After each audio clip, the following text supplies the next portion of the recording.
Hello students. आज का topic है स्टीरियो केमिस्ट्री। यह बीएससी फर्स्ट ईयर के सेकंड पेपर की सेकंड यूनिट में आता है। स्टीरियो केमिस्ट्री मींस त्रिविम समावयवता। यह आइसोमेरिज्म यानी समावयवता का एक प्रकार है। तो आइए सबसे पहले हम समझते हैं आइसोमेरिज्म क्या है। तो सबसे पहले हम यहां देखेंगे टाइप्स ऑफ आइसोमेरिज्म। तो आइसोमेरिज्म क्या होती है? ऐसे यौगिक जिनके आणविक सूत्र यानी अणु सूत्र तो समान हो किंतु भौतिक अथवा रासायनिक अथवा दोनों प्रकार के गुण भिन्न हो, उन्हें हम आइसोमर्स कहते हैं तथा इस परिघटना को हम आइसोमेरिज्म कहते हैं। यह आइसोमेरिज्म दो प्रकार की होती है। पहली स्ट्रक्चरल और कॉन्स्टिट्यूशनल आइसोमेरिज्म यानी संरचनात्मक समावयवता, और दूसरी होती है स्टीरियो आइसोमेरिज्म या त्रिविम समावयवता। स्ट्रक्चरल आइसोमेरिज्म या संरचना समावयवता कई प्रकार की होती है। सबसे पहली चेन या श्रृंखला समावयवता, दूसरी पोजीशन और या स्थिति समावयवता, तीसरी फंक्शनल या क्रियात्मक समावयवता, मेटामेरिज्म या मध्यावता, और टॉटोमेरिज्म या चलावयवता, और एक रिंग चेन आइसोमेरिज्म। यह सब आपने 12th में पढ़ी होंगी। यहां पर हम विशेष तौर से स्टीरियो आइसोमेरिज्म लेंगे या त्रिविम समावयवता।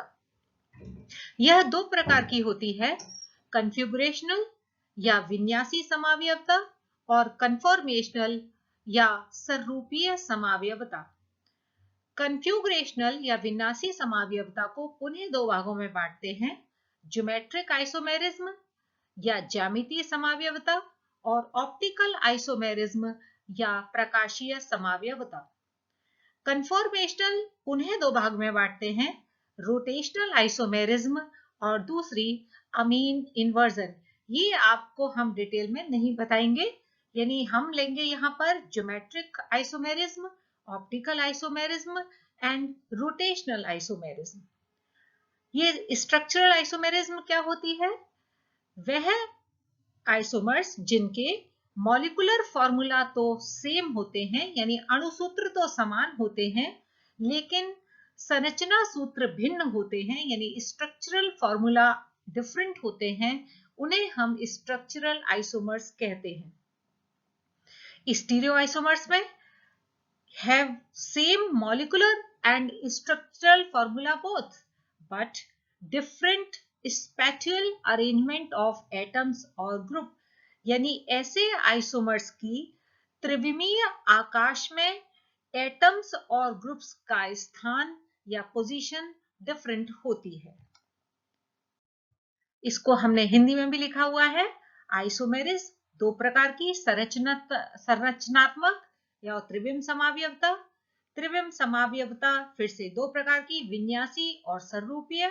विन्यासी समावयवता को पुनः दो भागों में बांटा है, ज्यामितीय समावयवता और प्रकाशीय समावयवता। अब हम सबसे पहले इसमें हम लेंगे त्रिविम समावयवता में सबसे हम पहले हम लेंगे विन्यासी समावयवता, और उसमें भी सबसे पहले हम लेंगे प्रकाशीय समावयवता या optical isomerism.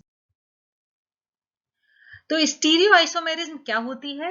Stereo chemistry is that branch of chemistry under which 3-dimensional structure of isomers, their synthesis and properties are studied। यानी त्रिविम समावयवता रसायन शास्त्र की वह शाखा है जिसके तहत हम समावयवों की त्रिविमीय संरचना को देखते हैं, उनके सिंथेसिस यानी उनके संश्लेषण को जानते हैं और उनके गुणों का अध्ययन करते हैं। स्टीरियो आइसोमर्स क्या होते हैं? Have same molecular and structural formula but different spatial arrangement of atoms or groups, that is they may different in the orientation of atoms or group in their molecule in space। यानी त्रिविम समावयव वह समावयव होते हैं जिनके संरचना सूत्र और अणु सूत्र तो समान होते हैं, लेकिन अणुओं व समूहों की आकाशीय व्यवस्था भिन्न होती है। हम लेते हैं, हमने बताया था स्टीरियो आइसोमर्स कितने प्रकार के होते हैं, कन्फ्यूग्रेशनल एंड कन्फॉर्मेशनल, यानी विन्यासी समावयव और सरूपीय समावयव। आइए इसमें डिफरेंस देखते हैं, ये कई बार 2 मार्क्स में आ जाता है। पहला डिफरेंस है result due to presence of chiral centre in optical isomers और due to restricted rotation about carbon carbon double bond in geometrical isomers, यानी यह समावयवता या तो कायरल सेंटर यानी असममित कार्बन सेंटर के चारों तरफ एटम्स या ग्रुप के भिन्न भिन्न स्थानों की वजह से होती है, जैसा कि ऑप्टिकल आइसोमेरिज्म में, और या कार्बन कार्बन डबल बॉन्ड के अलोंग प्रतिबंधित घूर्णन के कारण होती है, जैसा कि ज्योमेट्रिकल आइसोमेरिज्म में। जबकि conformational isomerism carbon carbon single bond यानी एकल बंध के चारों तरफ मुक्त घूर्णन की वजह से होती है, या कन्फॉर्मेशनल आइसोमर्स कार्बन कार्बन एकल बंध के चारों तरफ मुक्त घूर्णन के फलस्वरूप बनते हैं। दूसरा, इसमें कन्फ्यूग्रेशनल आइसोमेरिज्म में परमाणु या समूह की आकाशीय व्यवस्था स्थिर रहती है, यानी स्पेटियल पोजीशन ऑफ एटम और groups in a molecule remain fixed. जबकि कन्फॉर्मेशन में परमाणु या समूहों की अणु में आकाशीय व्यवस्था परिवर्तित होती रहती है। एक और डिफरेंस देखते हैं, एक विन्यास से दूसरे विन्यास में परिवर्तन करने पर बंध टूटता भी है और नया बंध बनता भी है। ऐसा होगा तभी एक विन्यास दूसरे विन्यास में परिवर्तित हो पाएगा, अन्यथा नहीं। जैसा कि इसमें हम देख रहे हैं, हम 2 ब्यूटीन का हमने स्ट्रक्चर लिखा हुआ है। यदि 2 ब्यूटीन का ट्रांसफॉर्म, ये कौन सा फॉर्म है, ट्रांसफॉर्म, ये CH3 इधर है, यानी एक दूसरे के अपोजिट है, H भी एक दूसरे के अपोजिट है। यदि ये ट्रांसफॉर्म सिस फॉर्म में टूटे तो क्या होगा, देखिए ये चीज तो एज इट इज रहेगी। अब क्या होगा कि यहां का ये कार्बन हाइड्रोजन बॉन्ड टूटे और एक नई डायरेक्शन में इस साइड में बन जाए। इसी प्रकार ये CCH3 बंध टूटे और दूसरी डायरेक्शन में बन जाए, तभी ट्रांसफॉर्म सिस फॉर्म में कन्वर्ट हो सकता है। तो हम कहेंगे कि एक विन्यास से दूसरे विन्यास में परिवर्तन बंध टूटने या नया बंध बनने से ही संभव है। जबकि ये हमने इथेन का कन्फॉर्मर लिया है, ये इसका स्टेगर्ड फॉर्म है या अंतरित रूप है, और ये इसका इक्लिप्स्ड फॉर्म है। ये दोनों एक दूसरे में कार्बन केवल एक हम बॉन्ड को घुमा दें तो ही ये कन्वर्ट हो जाते हैं, यानी इसमें कोई बॉन्ड ब्रेकिंग या कोई बॉन्ड मेकिंग नहीं होती है। इस दोनों में रीजनेबल एनर्जी डिफरेंस होता है, जैसे इसमें लगभग 30 किलो कैलोरी पर मोल का डिफरेंस होता है, अतः इसको हम अलग कर सकते हैं और इसको हम अलग कर सकते हैं। दोनों का स्वतंत्र कह लीजिए इंडिपेंडेंट एग्जिस्टेंस होता है, जबकि ये दोनों एक दूसरे में अंतः परिवर्तित होते रहते हैं रूम टेम्परेचर पर। इन दोनों में केवल 5 किलो कैलोरी पर मोल ऊष्मा का अंतर होता है, अतः ये स्टेबल नहीं होते, हम कमरे के ताप पर इनको सेपरेट नहीं कर पाते हैं। तो यहाँ लिखा हुआ है विन्यासी समावयव में पर्याप्त ऊर्जा अंतर होता है, अतः उन्हें पृथक किया जा सकता है, और इनमें ऊर्जा अंतर नहीं होता, अतः कमरे के ताप पर हम पृथक नहीं कर पाते हैं। अब हम लेंगे ऑप्टिकल आइसोमेरिज्म या प्रकाशीय समावयवता। तो हम देखते हैं ये क्या होती है। The substance which rotates the plane polarized light in clockwise or anti-clockwise direction is called optically active and this property is known as optical activity. Hindi में पढ़ते हैं, ऐसे पदार्थ जो समतल ध्रुवित प्रकाश को दक्षिणावर्त या वामावर्त घुमा देते हैं उन्हें प्रकाश सक्रिय यौगिक कहते हैं तथा इस गुण को प्रकाश सक्रियता कहते हैं। यानी वह यौगिक जो कि प्लेन पोलराइज्ड लाइट को क्लॉकवाइज या एंटी क्लॉकवाइज घुमा दे उसे हम ऑप्टिकल एक्टिव कहते हैं। अब एक नया टर्म यहाँ पर आया है, समतल ध्रुवित प्रकाश। तो अब हम देखेंगे कि ये समतल ध्रुवित प्रकाश क्या होता है, यानी प्लेन पोलराइज्ड लाइट।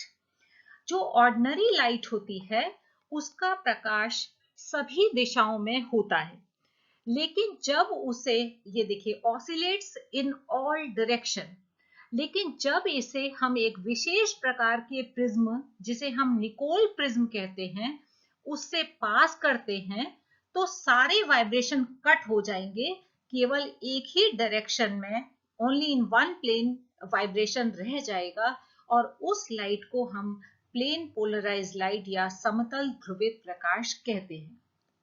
अब बात आती है कि ये निकोल प्रिज्म क्या होता है, इसमें एक नया टर्म आ गया।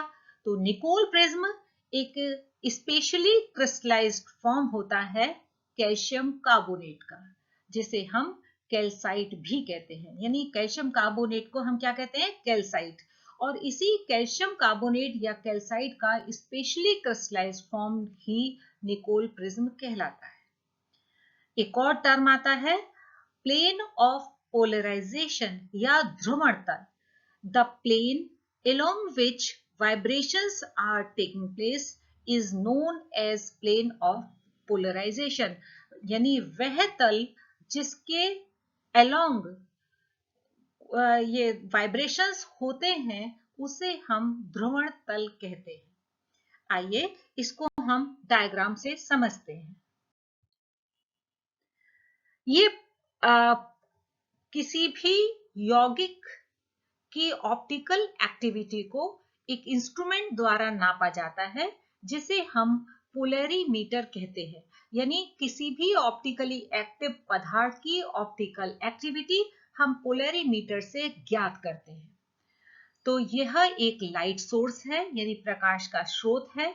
जैसा कि हमने बताया कि ऑर्डिनरी लाइट के वाइब्रेशंस चारों दिशाओं में होते हैं, लेकिन जब इसे एक निकोल प्रिज्म से पास किया जाता है, ये निकोल प्रिज्म है जिसे यहाँ पर पोलराइजर कहा गया है क्योंकि यह सारे वाइब्रेशंस को कट कर देता है केवल एक डायरेक्शन को छोड़कर, इसलिए हम इसे पोलराइजर कहते हैं।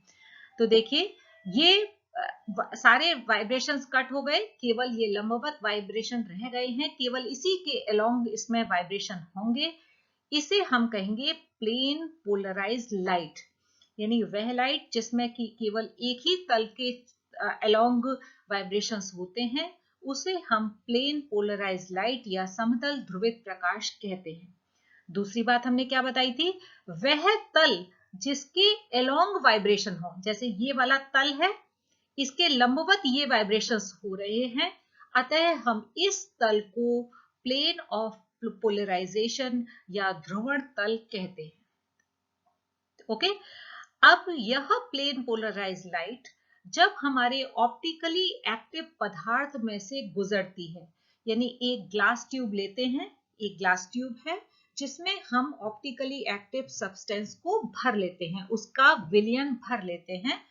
तो जब ये इसमें से गुजरती है और फिर यहाँ पर हम एक सेकंड निकोल प्रिज्म लगाते हैं जिसे हम एनालाइजर कहते हैं, और फिर हम यहाँ पर लाइट को देखते हैं। तो सबसे पहली कंडीशन हम एक ऐसी लगाते हैं जिसमें कि ये तल और ये तल बिल्कुल एक सा होता है, और ऐसी कंडीशन में हम यहाँ अभी ग्लास ट्यूब नहीं लगाते, और यहाँ पर हम देखते हैं कि हमें लाइट पूरी की पूरी एकदम ब्राइट लाइट नजर आती है। अब यानी ऐसी कंडीशन को हम सेट कर लेते हैं और उसके बाद हम इसमें ऑप्टिकली एक्टिव कंपाउंड का सॉल्यूशन इस ग्लास ट्यूब में लेते हैं। तो हम यहाँ देखते हैं कि अब हमें वह ब्राइट लाइट नजर नहीं आती है, वो थोड़ी सी धुंधली हो जाती है। अब हम इसी को यहाँ पर हमने और डायग्राम से दिखाया है। ये देखिए, ये लाइट सोर्स है, ये लाइट है जिसके चारों तरफ डायरेक्शन में वाइब्रेशंस हैं। ये हमारा पहला निकोल प्रिज्म है, ये हमारी प्लेन पोलराइज्ड लाइट है, ये हमारा प्लेन ऑफ पोलराइजेशन है, ये हमारी ग्लास ट्यूब है। इसमें आप देखिए कि ये हमारा पहले इस तरह से वाइब्रेट हो रहा था और फिर ये घूम गया, ये देखिए टेढ़ा हो गया। ओके, यानी अब हम क्या करेंगे, हमें इस जो स्केल है इसको रोटेट करके हमें वो स्थिति लानी होगी कि हमें लाइट वापस ब्राइट नजर आ जाए। तो हमें कितने डिग्री हमने इस को घुमाया है वो हमारा थीटा होगा और उसे हमें नोट करना होगा, वो है हमारा एंगल ऑफ रोटेशन। तो हम इससे क्या करेंगे, एंगल ऑफ रोटेशन ज्ञात करेंगे। कैसे ज्ञात करेंगे, पहले हमने ब्राइट लाइट की स्थिति ले ली थी जब हमने ग्लास ट्यूब नहीं लगाई थी। जब हम ग्लास ट्यूब जिसमें कि हमारा ऑप्टिकली एक्टिव सब्सटेंस भरा होता है वो लगाते हैं, तो देखिए इसका जो वाइब्रेशन है वो देखिए ये थोड़ा सा टेढ़ा हो गया, और इसको वापस ब्राइट लाइट वाली स्थिति लाने के लिए इसे हमें रोटेट करना पड़ेगा। अब बात ये आती है कि हम इसे लेफ्ट रोटेट करके हम वो स्थिति ला पाते हैं या राइट डायरेक्शन में रोटेट करके वो स्थिति ला पाते हैं। यदि राइट डायरेक्शन में हम मूव कर रहे हैं तो हमारा डेक्स्ट्रो रोटेटरी होगा, यदि लेफ्ट डायरेक्शन में रोटेट कर रहे हैं तो हमारा लीवो रोटेटरी होगा। तो हमने देखा कि यहाँ हमारे पूरे पोलैरीमीटर में 4 भाग थे। कौन कौन से, सोर्स ऑफ लाइट, ये हमारा सोडियम लैंप है, ये देखिए यहाँ पर सोडियम लैंप लगाया हुआ है। मोनोक्रोमेटिक लाइट ये देता है, यानी पीली रोशनी। मोनोक्रोमेटिक मीन्स एक रंगीय या एक वर्णीय प्रकाश। दूसरा है हमारा पोलराइजर, जो कि ऑर्डिनरी लाइट को प्लेन पोलराइज्ड लाइट में कन्वर्ट करता है। तीसरा है मेटेलिक ट्यूब, जिसमें कि हम पदार्थ को भरते हैं, ये हमारा मेटेलिक ट्यूब है। और चौथा है हमारा एनालाइजर, वो भी एक निकोल प्रिज्म होता है। इसे हम एनालाइजर इसलिए कहते हैं क्योंकि इससे हम एनालाइज करते हैं कि हमारे पदार्थ में कितना थीटा, कितना डिग्री रोटेशन हुआ। इसको हम पोलराइजर इसलिए कहते हैं क्योंकि यह ऑर्डिनरी लाइट को प्लेन पोलराइज्ड लाइट में कन्वर्ट करता है। पोलैरीमीटर से हम स्पेसिफिक रोटेशन निकालते हैं। यानी स्पेसिफिक रोटेशन क्या होता है, the rotatory power of a given solution is usually expressed as specific rotation. यानी हम जो रोटेटरी पावर है थीटा है उसको हम विशिष्ट घूर्णन के रूप में मेजर करते हैं। तो डेफिनेशन क्या होती है, it is the angle of rotation produced by 1 decimeter length of the solution having 1 gram of substance per centimeter cube. Per centimeter cube means per milliliter. यानी इसका फॉर्मूला हम कैसे लिख सकते हैं, specific rotation equals to observed angle of rotation divided by length of the tube in decimeter into gram of substance present in 1 ml of solution. यानी observed angle of rotation कितना हुआ, theta, length of the tube in decimetre L, gram of the substance present in 1 ml of solution, यानी concentration of the solution. तो इस तरह से हम specific rotation निकालते हैं। हम मॉलिक्यूलर रोटेशन भी निकाल सकते हैं, उसका फॉर्मूला होता है molecular rotation equals to m into alpha D, जहां अल्फा डी तो स्पेसिफिक रोटेशन है, यदि उसमें हम मॉलिक्यूलर वेट का गुणा करते हैं तो हमको मॉलिक्यूलर रोटेशन प्राप्त हो जाता है।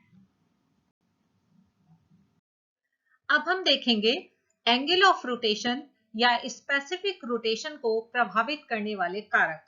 हमने स्पेसिफिक रोटेशन का वापस फॉर्मूला लिख लिया है, यहां पर हमने लैम्डा और टी और लगाया है। एक्चुअली यही पूरा फॉर्मूला है।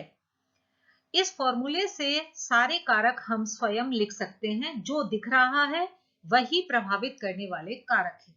तो सबसे पहला कारक है wavelength of the light used. देखिए फॉर्मूले में लैम्डा लगा हुआ है, इस यानी लैम्डा भी एंगल ऑफ रोटेशन को प्रभावित करता है।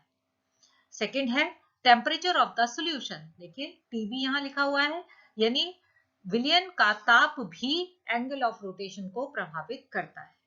यहां देखिए एल, एल क्या है हमारी लेंथ ऑफ द ट्यूब, यानी हम इसको क्या कह सकते हैं, thickness of the layer traversed by light, यानी प्रकाश द्वारा तय की गई दूरी, लेयर की दूरी। और हमने आपको पहले दिखाया था कि हमने ट्यूब को लिटाकर लगाया था, लेटाकर लगाया है means length of the tube आपको इसमें लिखनी है। नेक्स्ट है कंसंट्रेशन ऑफ द सॉल्यूशन। तो देखिए ये भी फॉर्मूले में लगा हुआ है। और last but not the least, that is nature of the solvent and nature of the substance. तो ये तो बच्चों आपको पता ही है कि कुछ पदार्थ डेक्स्ट्रो रोटेटरी होते हैं, कुछ लीवो रोटेटरी होते हैं, कुछ का एंगल ऑफ रोटेशन कुछ होता है। तो सब्सटेंस पर तो एंगल ऑफ रोटेशन निर्भर करेगा ही करेगा। तो ये हैं एंगल ऑफ रोटेशन को प्रभावित करने वाले 5 कारक। तो नेक्स्ट हमारा ई कंटेंट है element of symmetry and molecular किरैलिटी।